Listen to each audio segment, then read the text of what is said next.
अस्सलाम वालेकुम स्टूडेंट्स। मैंने एक व्हाट्सएप ग्रुप बनाया हुआ है with the name of semester 4 years law. ठीक है, तो जो भी स्टूडेंट जो सेमेस्टर का है वो इस ग्रुप को ज्वाइन कर सकता है। ठीक है, इस ग्रुप का लिंक वीडियो के साथ नीचे ही डिस्क्रिप्शन में मिल जाएगा।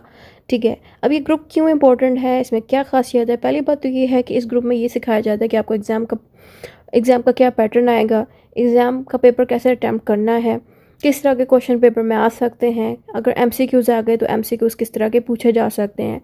उसके अलावा जो भी इंपॉर्टेंट चीज़ें हैं वो इस ग्रुप में सिखाई जाती हैं। यहाँ पे आप देखें कि मैं वीडियो के अंदर जो हेडिंग्स मौजूद होती हैं, मैंने उन हेडिंग्स को यहाँ पे देखें ग्रुप में शेयर किया होता है। तो ज़ाहिर ये बात है, जो स्टूडेंट्स मेरी वीडियोस देखते हैं उनको ज़रूरत होती है हेडिंग्स की, तो मेरे ग्रुप को अगर वो ज्वाइन करेंगे तो उनको हेडिंग मिल जाएगी। फिर यहाँ पर आप देखते जाइएगा कि मैंने कितनी इंपॉर्टेंट इन्फॉर्मेशन यहाँ भेज रखी है कि जिन स्टूडेंट ने मिड टर्म की तैयारी करी, ज़ाहिर बात है मेरे ग्रुप से ही करी थी, मैंने अपने ग्रुप में सारी बातें पीडीएफ्स भी शेयर किए, साथ में मैंने कुछ वीडियोज़ लिंक्स भी शेयर कर दिए थे। यहाँ टॉप पे मैंने वीडियो लिंक्स भी भेज रखे हैं इनको, ताकि ये वीडियो लिंक के ज़रिए भी समझ लें कि मैंने ये पीडीएफ क्यों भेजे हैं, और पीडीएफ ग्रुप में इसलिए शेयर कर दिया ताकि उनको आसानी से डाटा मिल जाए। साथ में मैंने लिंक्स भी यूट्यूब वीडियो के भेज रखे हैं, ऑडियोज़ पे भी समझा दिया है कि इन लोगों को, इन स्टूडेंट को कैसे अपने डाटे को रिवाइज़ करना है।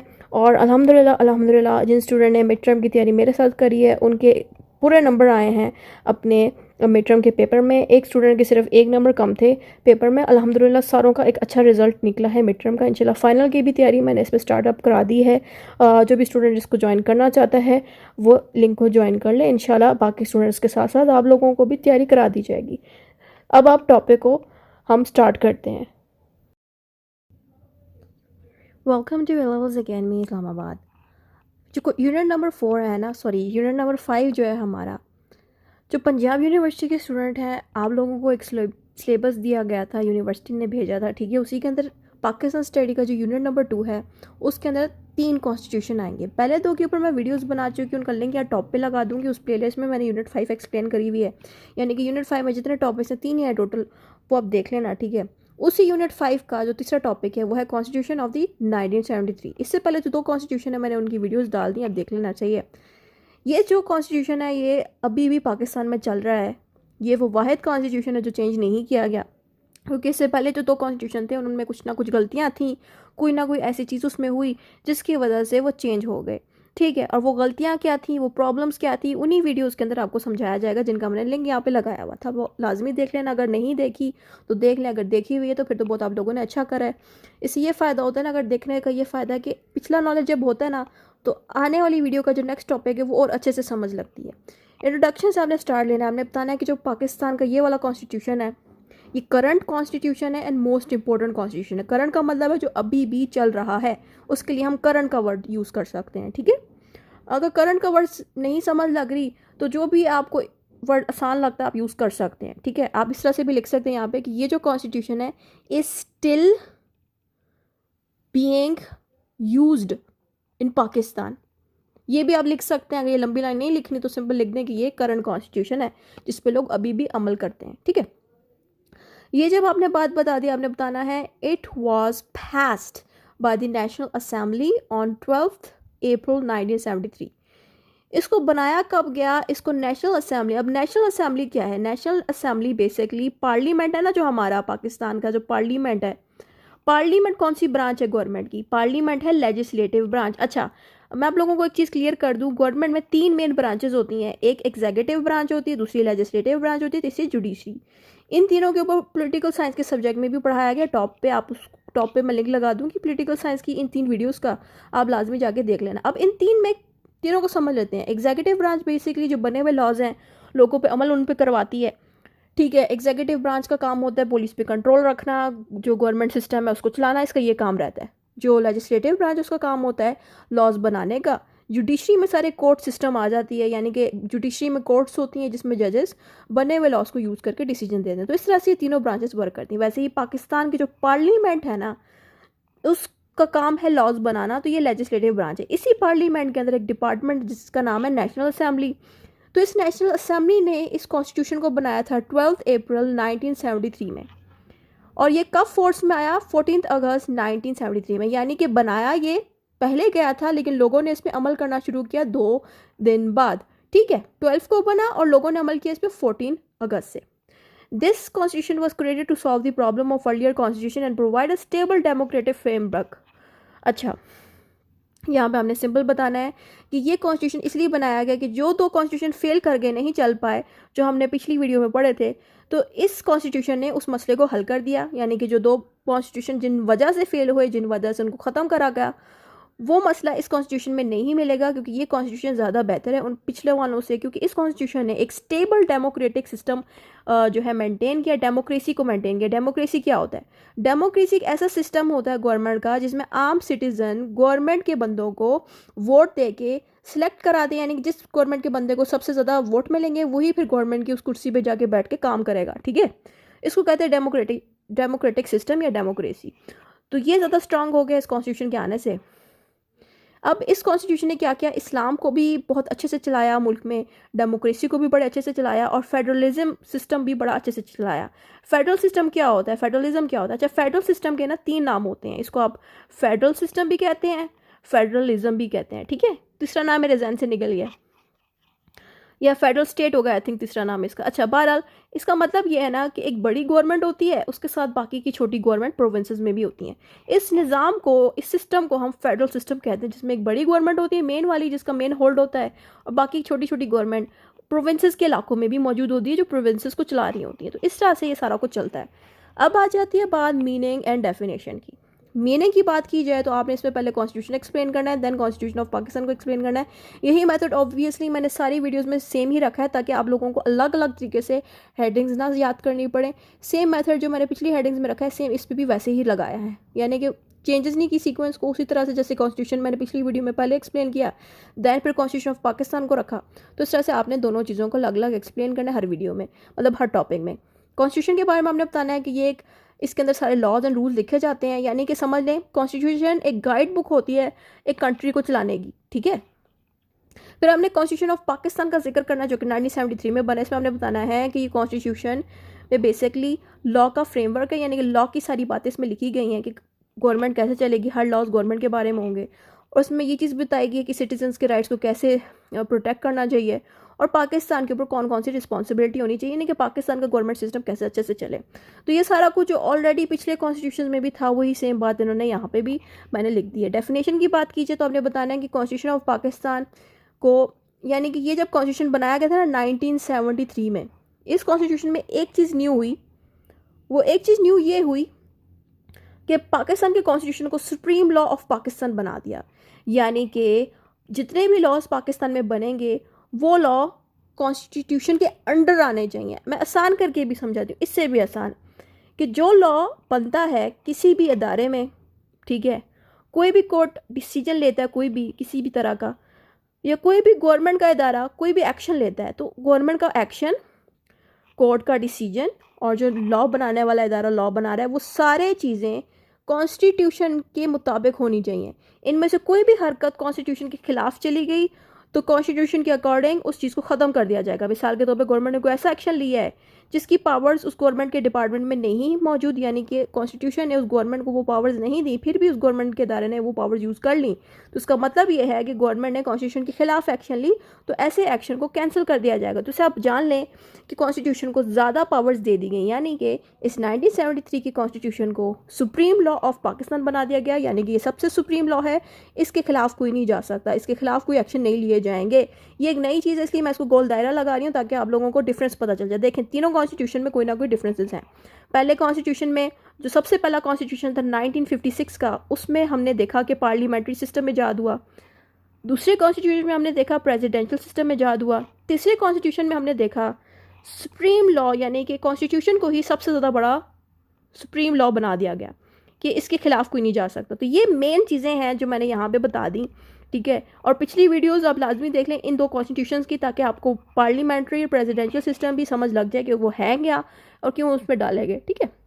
एक वीडियो में ऑफकोर्स मैं बार बार सेम चीज़ नहीं बता सकती, इससे अच्छा है कि उन वीडियोस को देख लें ताकि आप लोगों को समझ लग जाए। फिर आता है it establish the Pakistan as a federal parliamentary republic guaranteed. अच्छा, यहाँ पे ये बताया गया कि पाकिस्तान को इस कॉन्स्टिट्यूशन ने दोबारा से पार्लियामेंट्री सिस्टम में ले आया, यानी कि वही पार्लियामेंट सिस्टम है जिसको पहले वाले सबसे पहले कॉन्स्टिट्यूशन में डाला गया, लेकिन सेकंड कॉन्स्टिट्यूशन में इस पार्लियामेंट्री सिस्टम को ख़त्म कर दिया गया। लेकिन फिर इस तीसरे कॉन्स्टिट्यूशन में दोबारा से पार्लियामेंट्री सिस्टम को वापस लाया गया। पार्लियामेंट्री सिस्टम में क्या हुआ था? पार्लियामेंट्री सिस्टम में ये हुआ था कि पहले कॉन्स्टिट्यूशन की बात की जाए तो प्राइम मिनिस्टर को ज़्यादा पावर्स दी गई थी, प्रेसिडेंट सिर्फ एक हेड ऑफ स्टेट था, उसकी कोई खास पावर्स नहीं थी। लेकिन जब दूसरा कॉन्स्टिट्यूशन बनाया गया उसमें प्रेसिडेंट की सीट ही ख़त्म कर दी और जो पावर्स प्राइम मिनिस्टर के पास थी वो प्रेसिडेंट को दे दी गई। ठीक है, इस चीज़ को प्रेसिडेंशियल सिस्टम कहते हैं। लेकिन इससे बहुत नुकसान हुआ क्योंकि प्रेसिडेंट ने ज़रूरत से ज़्यादा अपनी पावर्स यूज़ कर ली, जो कि सही नहीं था। तो अब ये नया कॉन्स्टिट्यूशन आया 1973 का, इसने वही पहले वाला पार्लियामेंट्री सिस्टम को दोबारा से ईजाद किया, जिससे क्या फ़ायदा हुआ कि प्राइम मिनिस्टर की दोबारा से सीट वापस आ गई। प्रेसिडेंट तो था इस कॉन्स्टिट्यूशन में, लेकिन प्राइम मिनिस्टर भी अब दोबारा से वापस आ गया। तभी तो हमारे मुल्क में प्राइम मिनिस्टर भी शहबाज शरीफ हैं। नहीं तो अगर ये कॉन्स्टिट्यूशन ना आता, वही सेम प्रेसिडेंशियल सिस्टम रहता, तो अभी प्रेसिडेंट सिस्टम ही चल रहा होता, प्राइम मिनिस्टर आता ही ना। तो इस कॉन्स्टिट्यूशन से ये फ़ायदा रहा कि प्राइम मिनिस्टर का सिस्टम दोबारा से ईजाद हो गया। ठीक है, ये चीज़ यहाँ बतानी है आपने कि पार्लियामेंट्री सिस्टम से प्रेसिडेंशियल सिस्टम ख़त्म हो गया और दोबारा से प्राइम मिनिस्टर की जो पोस्ट है वो वापस आ गई। ठीक है, पिछली वीडियोस अगर देखी होती है ना तो फिर बंदे को आसानी रहती है ये चीज़ें समझने में। फिर आता है फंडामेंटल राइट्स, यानी कि जो नॉर्मल सिटीजन्स के जो राइट्स हैं। फंडामेंटल राइट्स वो राइट्स होते हैं जैसे कि फ्रीडम ऑफ स्पीच, के हर बंदे को आज़ादी है बोलने की, फ्रीडम ऑफ ट्रैवल या मूविंग फ्रीली, यानी कि हर बंदे को आज़ादी है घर से बाहर जाने की, चलने फिरने की। ठीक है, तो ये वो होते हैं फंडामेंटल राइट्स। मैंने एक दो बोले, ऐसे बहुत सारे होते हैं।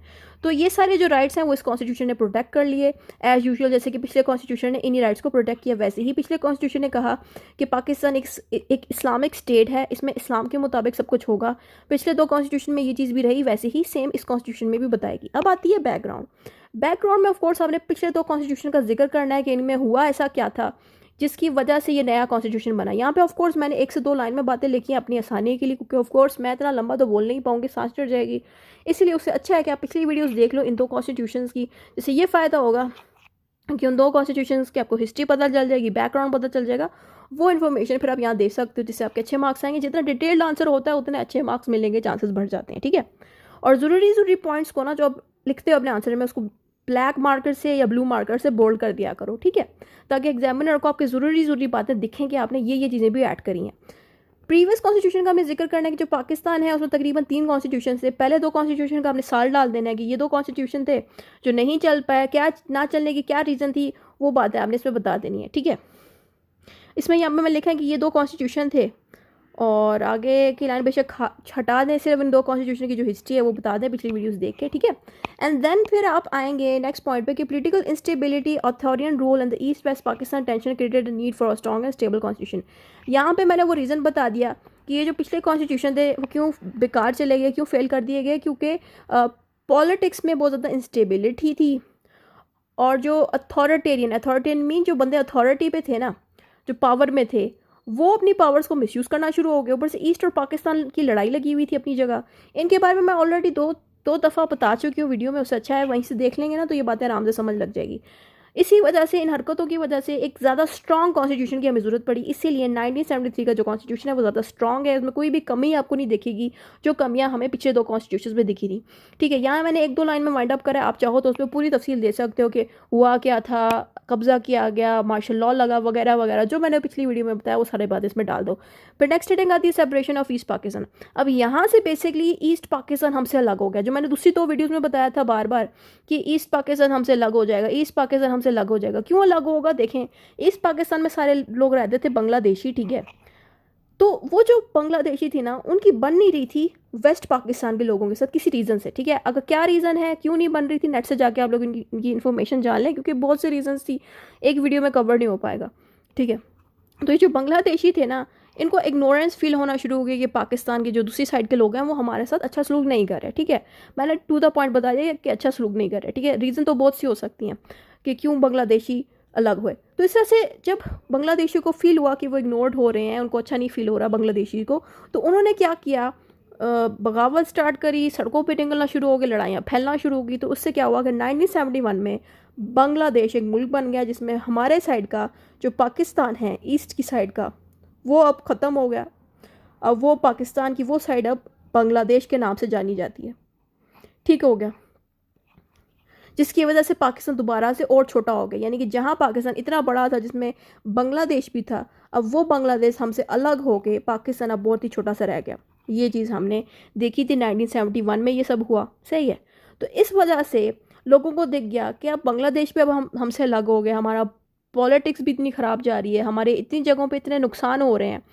तो जब लोगों ने ये देख लिया कि अब हमारे मुल्क के अंदर कम से कम एक ऐसा कॉन्स्टिट्यूशन हो जो हर बंदे के राइट्स को लेके चले, जैसे कि बांग्लादेशी के लोगों के अगर राइट्स प्रोटेक्ट किए जाते कॉन्स्टिट्यूशन में, उनके साथ बुरा ना किया जाता, क्या पता ये मुल्क हम यानी कि क्या पता ये अलग मुल्क ना बनता बांग्लादेश और हमारे साथ ही रहता एज अ ईस्ट पाकिस्तान के नेम से। बट अनफॉर्चुनेटली पाकिस्तान वैसे ही इतने मसलों में फंसा हुआ था कि बांग्लादेश बनने से रोका नहीं जा सकता था, यानी कि बांग्लादेश वाला मुल्क बन गया और आधा पाकिस्तान कट के बांग्लादेश को चला गया और पाकिस्तान छोटा हो गया। सही है। जुल्फ़िकार अली भुट्टो का आपने इनमें जिक्र करना है। Zulfikar Ali Bhutto led the government and formed a committee to draft the new constitution. Zulfikar Ali Bhutto मेरी नज़र में अब तक के सबसे अच्छे पॉलिटिशियन थे, ठीक है।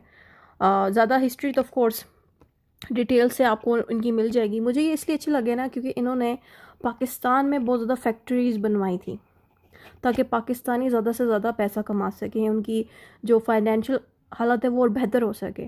तो इन्होंने ही पाकिस्तान का यही कॉन्स्टिट्यूशन जो 1973 का बनाया गया था इन्होंने ही बनवाया था और रिक्वेस्ट की थी कमेटी से। ये कमेटी किसकी है? पार्लियामेंट के डिपार्टमेंट की कमेटी है, ठीक है। पार्लियामेंट लॉ बनाने वाला इदारा है जिसको लेजिस्लेटिव भी हम कहते हैं। उधर कमेटी बनवाई, उनसे कहा कि आप एक नए कॉन्स्टिट्यूशन को ड्राफ्ट करें, जिसका अब उस कमेटी का क्या गोल था, क्या चीज़ उनको अचीव करनी थी? उनको ये अचीव करना था कि जो नया कॉन्स्टिट्यूशन है उसमें डेमोक्रेसी ज़्यादा हो, उसके अंदर फेडरल सिस्टम भी हो, वो इस्लामिक कॉन्स्टिट्यूशन हो। ये वही सेम बातें हैं जो ऑलरेडी मैं पिछले ग्रुप्स कह रही हूँ, पिछली वीडियोज़ के अंदर भी कॉन्स्टिट्यूशन के बारे में बता चुकी हूँ। सही है। अब आपने मेन फीचर्स बताने हैं कि इसमें क्या क्या चीज़ें डाली गई, क्या क्या फीचर्स डाली गई। सही है। गवर्नमेंट के अकॉर्डिंग आपने बताना है कि इसमें किस टाइप की गवर्नमेंट आई। इसमें आपने बताना है कि इसमें फेडरल पार्लियामेंट्री गवर्नमेंट आई। सही है। यानी कि इसमें प्राइम मिनिस्टर ज़्यादा स्ट्रॉन्ग किया गया, ठीक है, जिसको हेड ऑफ गवर्नमेंट भी बनाया गया, यानी कि इनके पास ज़्यादा पावर्स रखी गई। प्रेसिडेंट की बात की जाए तो प्रेसिडेंट को बस एक हेड ऑफ स्टेट बनाया गया। सेरेमोनियल मीन्स के बस टोटल के इनके पास पावर्स हैं, बस सिर्फ नाम के ही प्रेसिडेंट है, ऐसा मैं कह रही हूँ, ठीक है। सेरेमोनियल का लफ्ज़ अक्सर आपने देखा होगा, जो किंग्स हैं अभी यूके के, पहले वो बड़े स्ट्रॉन्ग थे। अगर आप किंग्स की हिस्ट्री देखो हिल जाओगे पढ़ के, लेकिन अभी के किंग्स सिर्फ सेरेमोनियल रह गए हैं। सेरेमोनियल का लफ्ज़ हम तब यूज़ करते हैं ना कि बस टोटल के रह गए हैं, ऐसा जिनकी कोई पावर्स नहीं है, हम वहाँ पे सेरेमोनियल का लफ्ज़ यूज़ करते हैं, ठीक है। जैसे कि किंग्स के आजकल यूके में ऐसा कोई पावर्स अब नहीं रही, वैसे ही पाकिस्तान के अंदर जो नया कॉन्स्टिट्यूशन बनाया गया इसमें प्रेसिडेंट को बस as a head of state कहा ज़रूर जाता है, बट इनके पास बस कोई टोटल की पावर्स होती हैं। मेन पावर्स किसके पास चली गई हैं? प्राइम मिनिस्टर के पास। यानी कि प्राइम मिनिस्टर दूसरे मुल्कों में जा सकता है, अपनी बात का जिक्र कर सकता है, और भी बहुत सी पावर्स हैं इनके पास, ठीक है। जैसे कि अगर मुल्क में कोई हमला हो गया है, कोई दहशतगर्दी हो गई, इस तरह के कोई भी काम हो गए मेन बड़े बड़े, तो ये वो एक्शंस ले सकते हैं। फिर आता है इस्लामिक रिपब्लिक। ये बात ऑब्वियसली हर कॉन्स्टिट्यूशन में बार बार आई है, यानी कि पाकिस्तान जो है एक इस्लामिक स्टेट है, यानी कि पाकिस्तान के अंदर इस्लाम के मुताबिक ही सब कुछ होगा, और पाकिस्तान जो है ना उसके अंदर जो भी लॉज बनाए जाएंगे वो इस्लाम के मुताबिक बनाए जाएंगे। तो उसको मुझे ज़्यादा लंबा खींचने की ज़रूरत नहीं है, ये ऑलरेडी 10 दफ़ा पढ़ा चुकी हूँ। फिर आगे आता है फंडामेंटल राइट्स। ये भी ऑलरेडी हमने बाकी कॉन्स्टिट्यूशन में भी पढ़े कि पाकिस्तान के अंदर freedom of speech, religion, equality and education होगी। यानी कि पाकिस्तान के अंदर हर बंदा आज़ादी से बोल सकता है, हर बंदा अपनी मर्ज़ी के रिलीजन के अंदर चल सकता है। यानी कि अगर कोई क्रिश्चियन पैदा हुआ है, क्रिश्चियन है उसकी फैमिली, वो क्रिश्चियन ही रह सकते, उसको ज़रूरत नहीं है कि वो इस्लाम को अडॉप्ट करे। अगर वो चाहे तो बदल सकते, उसकी अपनी मर्ज़ी है, बट हर बंदे की आज़ादी होगी अपनी रिलीजन के ऊपर चलने की। हर बंदे को बराबरी देनी चाहिए, तालीम भी हर बंदे को मिलनी चाहिए। ये चीज़ जो है हम ऑलरेडी बाकी कॉन्स्टिट्यूशन में भी यही पढ़ा। और माइनॉरिटीज़ को भी उनके राइट्स भी प्रोटेक्ट होने चाहिए। माइनॉरिटीज़ के बारे में भी जो है पिछली वीडियोस में भी मैंने समझाया, ठीक है। यानी कि हिंदू और क्रिश्चियंस अगर हमारे मुल्क में हैं तो हम उनको भी राइट्स देंगे। फेडरल सिस्टम के बारे में भी मैंने पिछली 2 वीडियोस में भी बताया कि जो फेडरल सिस्टम है वो वैसा ही रहेगा। इसमें भी फेडरल सिस्टम में ये रहता है ना कि एक बड़ी गवर्नमेंट होती है, मेन गवर्नमेंट, उसके साथ बाकी की गवर्नमेंट्स भी वर्क करती हैं। यानी कि जो बाकी की गवर्नमेंट्स हैं ना, ये प्रोविंसेस के इलाकों में बनाई गई हैं, छोटे छोटे जो प्रोविंसेस हैं, और जो मेन गवर्नमेंट है वो सबसे बड़ी रहती है, क्योंकि इस मेन बड़ी गवर्नमेंट में ज़्यादा पावर्स होती हैं, ठीक है। फिर आपने ना ये बात यहाँ बतानी है कि पाकिस्तान के अंदर प्रोविंसेस जो जितने भी प्रोविंस डिवाइड किए गए हर इलाकों में, उन सब प्रोविंसेस के पास ना पावर्स दी गई हैं, ठीक है। लेकिन जो मेन पावर है वो मेन गवर्नमेंट के पास रहेगी, यानी कि सेंट्रल गवर्नमेंट के पास रहेगी। सेंट्रल गवर्नमेंट के पास कौन सी मेन पावर्स रहेंगी? वो है डिफेंस की, फॉरेन अफेयर्स की, फाइनेंस की। अच्छा, एक मज़े की बात बताऊं, जब मैं इससे पहले जो यूनिट 2 पढ़ा रही थी, अगर आपने यूनिट 2 स्किप कर दिया तो बहुत गलत करा। यूनिट 2 का मैं लिंक यहाँ टॉप पे लगा देती हूँ, लाजमी देख लें। अच्छा, यूनिट 2 जो पूरा का पूरा था ना, उसमें हमने ये जाना कि जब तक पाकिस्तान नहीं बना था, जब इंडिया के साथ सारे मुसलमान रह रहे थे, जिसमें हिंदूज भी थे, सारे थे, तो जब इंडिया पे कब्ज़ा था अंग्रेज़ों का, ब्रिटिश लोगों का, ये पाकिस्तान बनने से पहले की बात बता रही हूँ, 1947 से पहले की।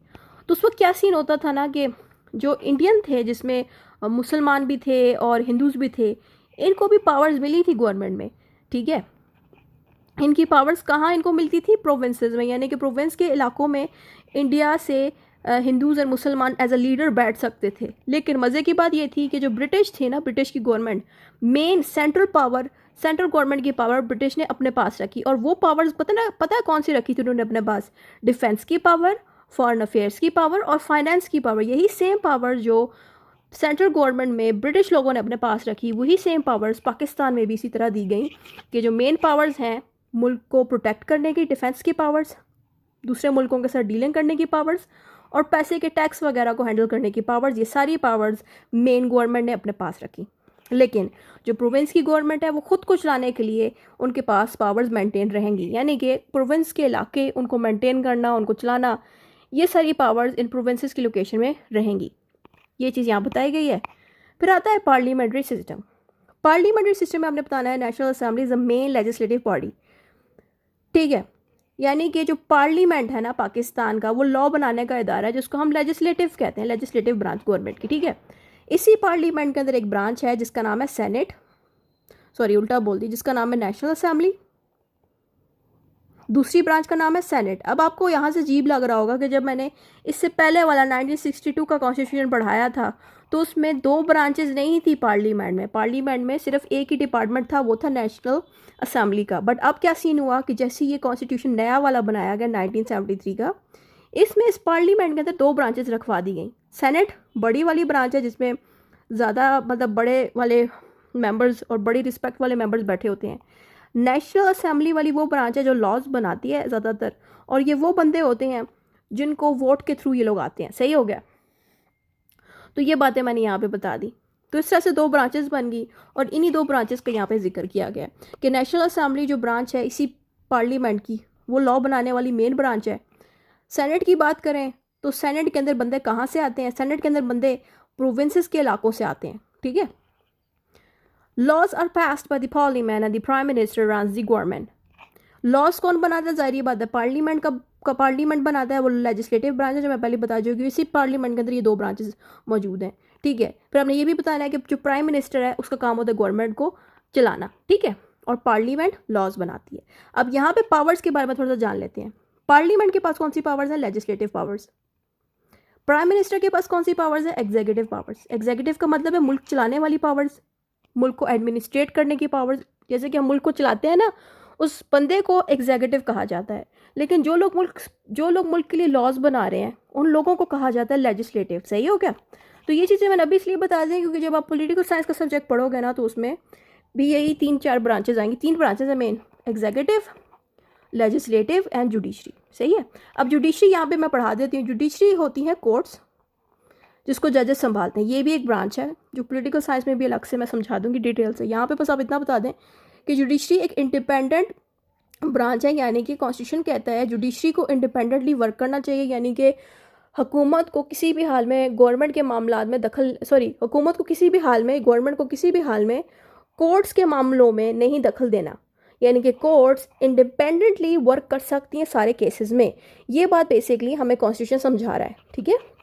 और इन कोर्ट्स का काम होता है आम सिटीजन्स के राइट प्रोटेक्ट करा, और वो राइट्स कौन से हैं जो कॉन्स्टिट्यूशन में बताए गए हैं। अब आपने लैंग्वेज एंड कल्चर की बात करें तो ऑफ कोर्स इसमें भी उर्दू को ही मेन लैंग्वेज रखा गया, यानी कि नेशनल लैंग्वेज रखा गया, जो हमने पिछली 2 कॉन्स्टिट्यूशन में भी देखा था।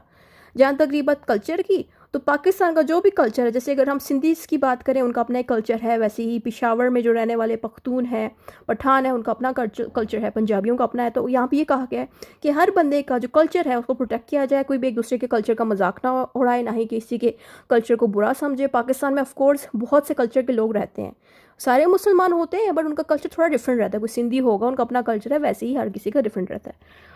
तो उस हिसाब से जैसा उनका कल्चर है उसी के अकॉर्डिंग ही उनको रिस्पेक्ट देनी चाहिए, किसी की बुराई नहीं करनी चाहिए, ना ही किसी का मजाक उड़ाना चाहिए। ये भी कॉन्स्टिट्यूशन में बताया गया। फिर आती है बात importance of the 1973 constitution. Importance हमने लाजमी देनी है, इसमें हमने बताना है कि ये कॉन्स्टिट्यूशन हमारे लिए क्यों इंपॉर्टेंट है। क्योंकि इस कॉन्स्टिट्यूशन ने हमारे लिए स्टेबिलिटी लेके आया, यानी कि हमारा मुल्क बहुत स्टेबल हो गया इसकी वजह से, डेमोक्रेसी इसकी वजह से आ गई। ठीक है, डेमोक्रेसी क्या थी कि आम सिटीज़न अपने पसंदीदा लीडर को वोट दे के गवर्नमेंट के इदारों पे बिठा सकता है। यानी कि अगर 3 बंदे हैं वोट लेने के लिए आए हैं, तीनों में से जिसका सबसे ज़्यादा वोट होगा वही बंदा हमारे मुल्क का प्राइम मिनिस्टर बनेगा, वही बंदा हमारे मुल्क का प्रेसिडेंट बनेगा, और बाकी के डिपार्टमेंट के बंदे बनेंगे। ठीक है, जिसको वोट मिलता जाए। तो इसी को कहते हैं डेमोक्रेसी सिस्टम। तो हमने बताना है कि इस कॉन्स्टिट्यूशन ने प्रोवाइड किया एक स्टेबल लीगल फ्रेमवर्क कि गवर्नमेंट को कैसे चलना चाहिए। यानी कि इस कॉन्स्टिट्यूशन ने सारे लॉज ऐसे बता दिए कि गवर्नमेंट किस किस गवर्नमेंट के डिपार्टमेंट को कौन सी क्या काम करना चाहिए। मतलब इस तरह से लॉज की शक्ल में लिख दिया गया कि फ़लाँ लॉ के अकॉर्डिंग गवर्नमेंट को ये करना चाहिए, फ़लाँ लॉ के अकॉर्डिंग गवर्नमेंट को ये करना चाहिए। ये सब कुछ इस कॉन्स्टिट्यूशन में लिखा गया, जिससे क्या फ़ायदा हुआ कि गवर्नमेंट अच्छे से वर्क कर सकती है इस कॉन्स्टिट्यूशन की वजह से। और इसी कॉन्स्टिट्यूशन ने डेमोक्रेसी को बहुत ज़्यादा स्ट्रेथन किया, स्ट्रेथन मीन मजबूत किया। और पाकिस्तान के अंदर इस कॉन्स्टिट्यूशन में रूल ऑफ लॉ डाला। रूल ऑफ लॉ जो है इंपॉर्टेंट है, क्योंकि इसका मतलब होता है लॉ को यूज़ करना। ठीक है, रूल ऑफ लॉ का ये मतलब है कोई भी इंसान लॉ से ऊपर नहीं है, लॉ के नीचे सब आएंगे। चाहे वो बंदा किंग हो, चाहे वो बंदा कोई अमीर तरीन बंदा हो, कोई भी बंदा लॉ को अपने हाथ में नहीं ले सकता। लॉ सबसे सुप्रीम है, सबसे बड़ा है। यही चीज़ हमें रूल ऑफ लॉ बताता है। नेक्स्ट हेडिंग आती है इस्लामिक प्रिंसिपल्स की। Incorporates the Islamic teaching into the legal system. Islamic यानी कि इस्लामिक प्रिंसिपल का मतलब ये है कि हमारा जो लीगल सिस्टम है उसके अंदर इस्लामिक टीचिंग हो। इस्लामिक टीचिंग मींस कि जो भी गाइडेंस हमें कुरान ने दी है, जो भी गाइडेंस हमें सुन्नत ने दी है, वो सारी इन्फॉर्मेशन भी लॉज के अंदर होनी चाहिए। यानी कि जो भी लॉ बनाया जाए पाकिस्तान को चलाने के लिए, वो कुरान एंड सुन्ना के मुताबिक हो, हमारे इस्लाम के मुताबिक हो। ठीक है, फिर आता है protection of the rights. Protection of the rights में आपने of course as usual citizens की फंडामेंटल राइट्स का जिक्र करना है कि आम जो मुस्लिम सिटीजन्स हैं उनके राइट्स भी प्रोटेक्ट होंगे। उसके अलावा अगर कोई क्रिश्चियन मौजूद है पाकिस्तान में, अगर कोई हिंदू मौजूद है, या कोई भी और रिलीजन का बंदा मौजूद है जो तादाद में कम है, माइनॉरिटीज़ हैं, तो उनकी भी राइट्स हम प्रोटेक्ट किया करेंगे। फिर आता है फेडरल बैलेंसेस। फेडरल बैलेंस का मतलब ये है, ये फेडरल के बारे में ऑलरेडी मैं ऊपर बता चुकी हूँ कि एक ऐसी गवर्नमेंट जो मेन गवर्नमेंट होती है, उसके साथ बाकी की गवर्नमेंट प्रोविंसेस की भी होती हैं। प्रोविंसेस की अपनी गवर्नमेंट है और एक मेन गवर्नमेंट होती है। ये चीज़ होती है फेडरल सिस्टम। तो इस कॉन्स्टिट्यूशन ने क्या करा कि प्रोविंसेस को भी अच्छे से खुश रखा, उनकी भी गवर्नमेंट वैसे अच्छे से चल रही हैं, और जो मेन गवर्नमेंट है वो भी अच्छे से चल रही है, सिर्फ इस कॉन्स्टिट्यूशन की वजह से। क्योंकि इस कॉन्स्टिट्यूशन ने दोनों लोगों को, यानी कि दोनों साइड्स की गवर्नमेंट को अपनी अपनी जगह स्टेबल रखा। ठीक है, फिर आते हैं चैलेंजेस। चैलेंजेस मीन्स कि क्या तकलीफें इस कॉन्स्टिट्यूशन को आई। वरना वैसे ये कॉन्स्टिट्यूशन ख़त्म नहीं किया गया, लेकिन इस कॉन्स्टिट्यूशन को कुछ ना कुछ जो है प्रॉब्लम्स फेस करनी पड़ गई थी। अब वो प्रॉब्लम्स क्या है आप जाने। पहला पॉइंट है हमारे पास पॉलिटिकल इंस्टेबिलिटी। जो military coup is later years challenge democratic framework. अच्छा, याद रखें जो मार्शल लॉ है ना, जो मैंने पिछली वीडियोस में भी बताया है, इसी की जो 2 कॉन्स्टिट्यूशन है उसमें मार्शल लॉ लगाए गए हैं। ठीक है, सबसे पहला जब कॉन्स्टिट्यूशन बनाया गया था 1956 का, वो भी बेचारा इसलिए कामयाब नहीं हो सका कॉन्स्टिट्यूशन, क्योंकि उसमें भी किसी आर्मी चीफ ने मुल्क में कब्जा कर लिया था। ठीक है, आर्मी चीफ कौन था? अयूब खान। उसने कब्जा कर लिया था। और जब भी कोई इस तरह से मुल्क में आर्मी चीफ आके कंट्रोल ले ले और आम सिटीजन्स जो गवर्नमेंट में बैठे होते थे उनको हटा दिया जाता था, तो ऐसे टाइम पीरियड को हम मार्शल लॉ का नाम देते हैं। तो ये जो मार्शल लॉ लगाया गया ना, जिसमें मिलिट्री कूप्स ने, यानी कि आर्मी वालों ने कब्जा कर लिया, तो उससे क्या हुआ, मार्शल लॉ पुराना वाला भी नहीं चल पाया। सेम चीज़ यहीं पे भी हुई कि 1973 में जब ये कॉन्स्टिट्यूशन बना, उसके कुछ सालों बाद दोबारा से कोई और जनरल आया, कोई और चीफ जनरल आया, उसने आके भी मार्शल लॉ लगा दिया। वो कौन बंदा है वो आगे आपको नेक्स्ट चैप्टर यूनिट नंबर 6 में सिखाया जाएगा।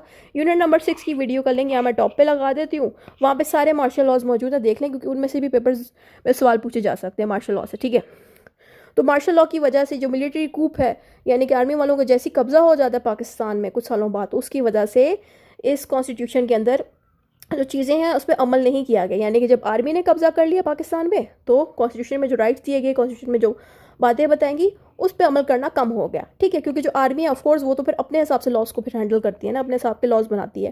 फिर आता है interpretation of the Islamic laws. आपने बताना है some laws are open to interpretation, creating debate on Islamic and versus the modern. Interpretation का मतलब होता है किसी चीज़ को ईजी करना, इसका ये मतलब है।